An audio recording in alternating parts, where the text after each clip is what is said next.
All right, so these are some of the part choices that you have.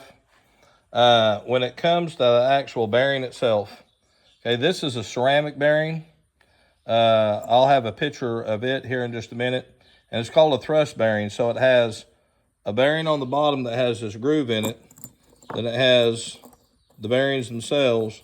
And then your third piece has the groove in it, and it sits right on top.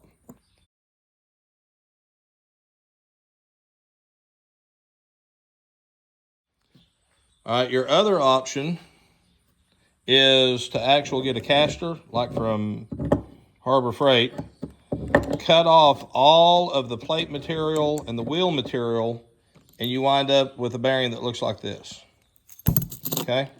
Here, because this is a lot heavier gauge steel, you would have to cut this off with a grinder, and that's a pretty good job. Then your third option is like a Lazy Susan bearing. The metal's not as strong, it's a little thinner, but that'll also work. And it comes at square, and you take a pair of 10 snips, like these right here, and you just snip off the extra material. Now, all of these casters are going to be held onto your seat. This is your seat.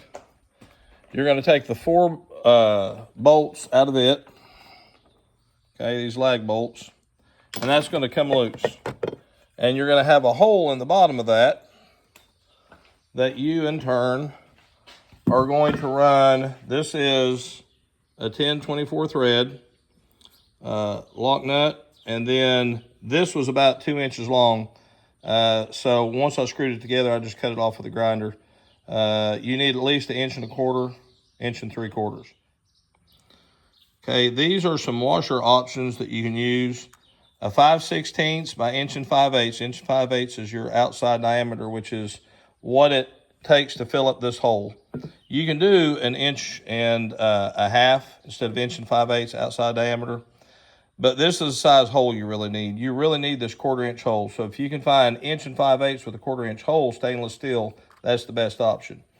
But we couldn't find that, so we're going to go with the smaller of the two. And let's put this together, and I'll show you what it looks like. Okay, so I've got the bolt and the washer, and it comes all the way through. That gets dropped in the hole and goes all the way through the other side. Let's take a look at it. Okay, so now I've got it together. I've got this 2 inch, it's a 1024 countersink head. You can see how far it comes through. I'll cut this off with a grinder. But what's important when you put this through is you'll notice is it's not tight. I mean, there's a little bit of space. You don't want to cinch this down and smash that bearing or it won't spin freely. This lock nut that you put on here, this thread lock nut, that'll stay in place.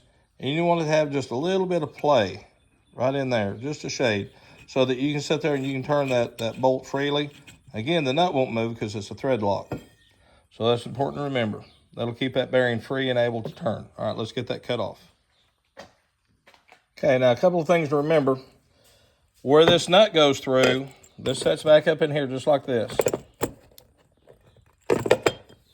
Okay? Where this bolt goes through right here, we don't have to worry about that nut hitting on the back side because there's this void.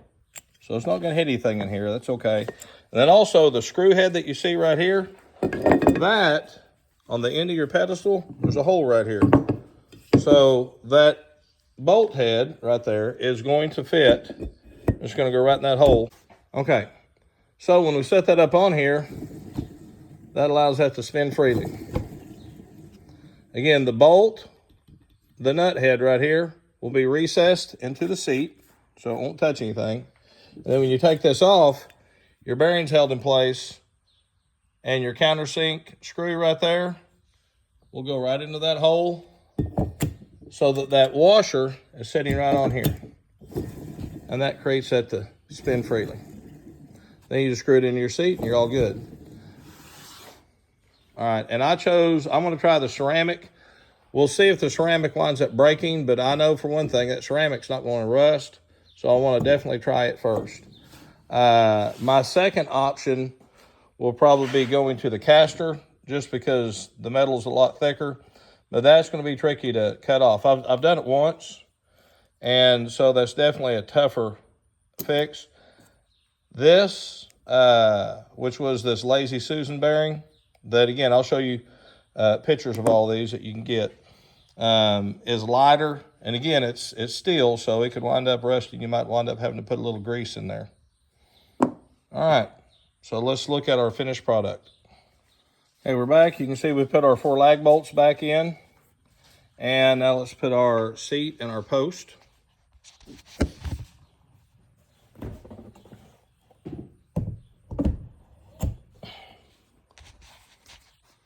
All right, so our seat is in our post.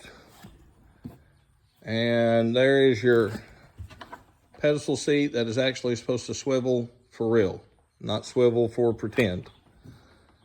All right, very easy, no problems. And when you sit on it, it's not going to create that wedge like it did before, which makes it almost impossible to turn. That's created a space right here. That's what that bearing has. Okay, guys, so we've got our pedestal seat in place. One thing that you will notice is the pedestal seat before, the pedestal itself was more like a wedge that would wedge in. So the swivel was really, really hard. You had to force because it was actually wedged in there. This creates a little bit of room, so you'll have a little bit of, movement more than you did before. But the main thing is, once you set back, you don't notice that movement at all. And again, you're absolutely 100% free to swivel and turn without any problem. Much, huge, big difference. So again, this is a pretty easy build. I hope you all enjoyed this video. If you'll go to the playlist where you'll find this video, make sure that you look at also the playlist that shows the seat back. And I'll step down here and show you how that works. I've got a series of videos that show you how to take the back on your seat. You'll take this off, move your pedestal out of the way. Now, right now, the way yours is set up is you can't have that backrest in with your seat in a bench position, but I've modified that. Up to this point, when you put this in, it just wobbles. It doesn't lock into place. Well, if you'll go to my playlist, you'll see how I've made this real easy adjustment. And so you can have this in place, and it can stay there the whole time you're fishing. So if you're fishing and you're spot locked out using your trolling motor, using your mount from One Off Outdoors, you can have that in place and you can sit back and you can just relax and have a nice, comfortable backrest. As you drive, it'll stay in place. You don't have to worry about it coming off. So be sure and go to my channel, guys, and check out that modification as well. Thank you all for watching. Don't forget to like, share, and subscribe. And be sure and share these videos with as many people as you know. That way we can get the word out about these kinds of modifications and about my channel. You all have a blessed day.